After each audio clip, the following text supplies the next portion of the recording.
बिस्मिल्लाहिर्रहमानिर्रहीम। फूका शहर भी कह दीजिए। अब ये फूका शहर है, बना शहर है, यहाँ के लोगों ने बनाया है दुनिया को। यही के तो थे ना जी, हज़रत नानोसी रहमतुल्लाह अलैह।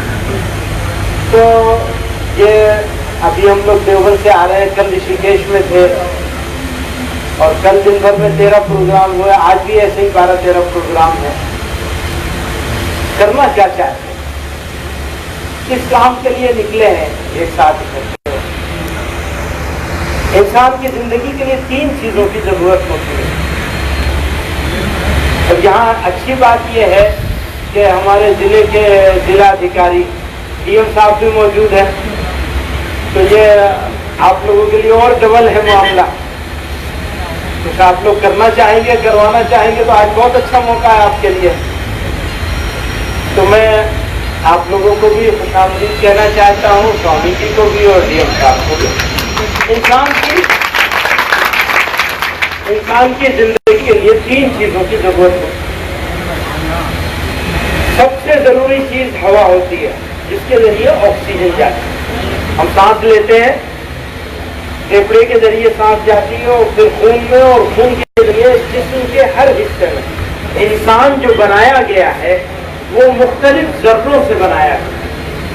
अरबों अरब जर्रे मिलकर के एक इंसान बना है और हर जर्रे को ऑक्सीजन की जरूरत होती है। ये जाता है तो ऑक्सीजन होता है और आता है तो कार्बन डाइऑक्साइड। यानी हम लेते हैं अच्छी चीज और निकालते हैं बुरी चीज।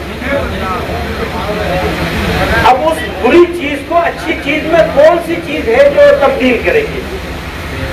हम लोग सब यहाँ बैठे हैं, अच्छी चीज ले रहे हैं, बुरी चीज निकाल रहे हैं। वो जो निकल रही है वो कहाँ जाएगी? फिर फैक्ट्रियों से निकल रही है वो कहाँ जाएगी? कारों से निकल रही है वो कहाँ जाएगी? ट्रकों से आ रही है वो कहाँ जाएगी? जितनी गंदगी जमा हो रही है वो जमा हो रही है और साफ चीज की हमें जरूरत है। अगर वो साफ चीज नहीं हो, साफ हवा ना हो, ऑक्सीजन ना हो, तो हमारा जीना मुहाल हो जाएगा और हो गया है। हमें पता भी नहीं चल रहा है कि हम एक डॉक्टर साहब के पास गया, होम्योपैथी के डॉक्टर हैं, तो अपने एक दोस्त को भी लिया, उन्होंने इलाज कराया। कुछ दिनों के बाद मैंने उनसे पूछा कि आपने ये डॉक्टर साहब से इलाज कराया, कुछ फायदा भी हुआ? कहने लगे 2 बीमारी तो ऐसी ठीक हुई जिसके ठीक होने के बाद मुझे पता चला कि मुझे ये बीमारी थी। आप समझ रहे हैं? कितनी बीमारियां हम अपने अंदर लेके घूम रहे हैं, हमें पता भी नहीं चलता। आदत हो गई हमें, बीमारी पालने की आदत हो गई है। हम समझते हैं हाँ हम ऐसे ही कमजोर हैं। हम कमजोर नहीं है, हमारे इस माहौल ने हमको कमजोर बना दिया है। तो उसमें बदलाव कैसे आएगा? क्या चीज है जो इस गंदी हवा को साफ कर देगी, कार्बन डाइऑक्साइड को ऑक्सीजन में चेंज कर देगी? वो क्या चीज है? पेड़।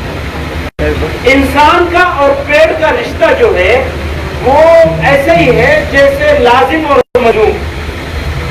इंसान बगैर पेड़ के जिंदा नहीं रह सकता। कोई भी जानदार, हर जानदार को ऑक्सीजन की जरूरत है। नहीं मिलेगा तो मरेगा, और लम्हों में मरे। अगर ऑक्सीजन बंद कर दी जाए तो कितनी देर लगती है? कितनी देर जी सकता है बिना ऑक्सीजन के एक इंसान या कोई जानदार? बस मिनट की कहानी होती है। फिर दूसरी चीज है पानी। पानी में आदमी ज्यादा हफ्ते भर जी सकता है बिना पानी के। और तीसरी चीज होती है सफाई सुथराई।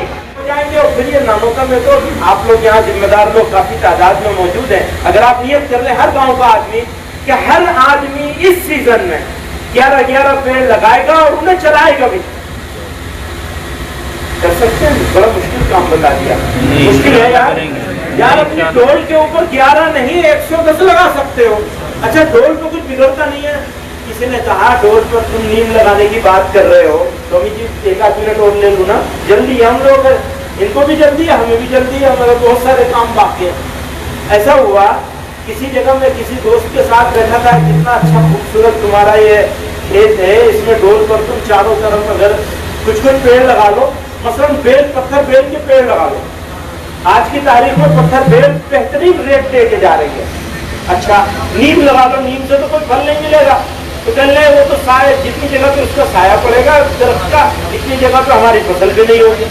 हाँ, फसल नहीं होगी, लेकिन जिस जगह साया नहीं पड़ेगा उस जगह फसल दुगनी होगी, क्योंकि वो आपके मुहाफिज है, वो पेड़ आपका मुहाफिज है। कोई सा भी पेड़ आप लगाएं। स्वामी जी ने कहा अच्छा भैया कुछ नहीं लगाते तो ताली बजा के टाइम मत खराब करो भैया, कुछ नहीं लगाते तो कम से कम पॉपुलर ही लगा दो, पानी कम लेता है, जल्दी बढ़ जाएगा, सीधा खड़ा होगा। और तुम्हारा जहन में जो दिमाग में ये बैठा हुआ है कि सायेदार दरख्त होगा तो फिर ये जो है वो नहीं लेगा, उसके नीचे की फसल नहीं मिलेगी, थोड़ा होता है ना, इतना एरिया फसल अच्छी नहीं होगी, मत लगाओ वैसे दरख्त, कम से कम पॉपुलर ही लगा दो। तो ये चंद बातें थी जो मैंने आपसे कही हैं। अब ये तो आप लोगों ने तय कर लिया है ना, 11 पेड़, हर आदमी 11 पेड़ लगाएगा। एक चीज और तय कर लो, हर आदमी एक एक आदमी को और तैयार करेगा तो वो भी 11-11 लगा। समझ रहे हैं? शुक्रिया। काबिल एहतराम हजरत मौलाना महबूब अली साहब और उस रियासत के,